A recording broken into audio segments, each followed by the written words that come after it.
just glad he gets justice. That's all that I really wanted. Prosecutors charged the mother of a 5-year-old in his death.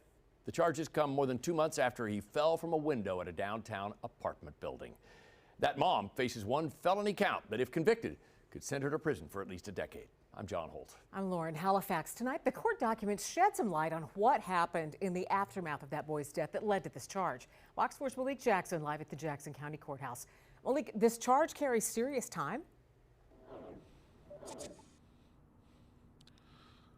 That is correct, Lauren and John. That charge, first-degree endangering the welfare of a child, resulting in the death of that child. If Corinne O'Connor is convicted, she could spend a minimum of 10 years behind bars.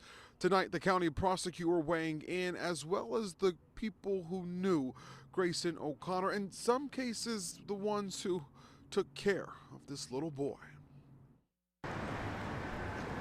When he was a 5-year-old boy, I mean, he didn't get to live his life that he should have.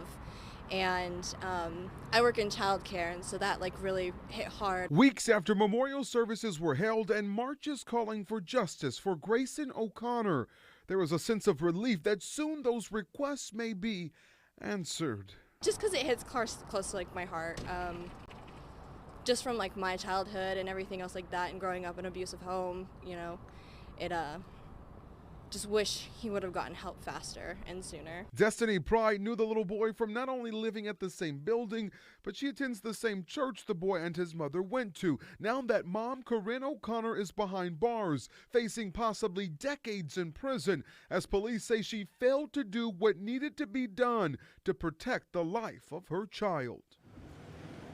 The probable cause statement says that on that November morning, they showed up and Grayson had catastrophic injuries to his head and his body. His legs were twisted and broken. They looked up and noticed only one window open all the way up on the 17th floor. When they got to the apartment, Corinne O'Connor was on the floor near the window. When they asked where and what happened to her son, she said he went out the window. The apartment covered in old food and feces throughout. Tonight, Jackson County Prosecutor Jean Peters Baker released a statement that in part reads, anytime a child is injured, the criminal justice system is expected to address harm. It is our hope that the judicial process will find appropriate outcomes for the harm caused. The state has requested that she be held on a $100,000 bond. For more information on this story, of course, you can click on it at fox4kc.com.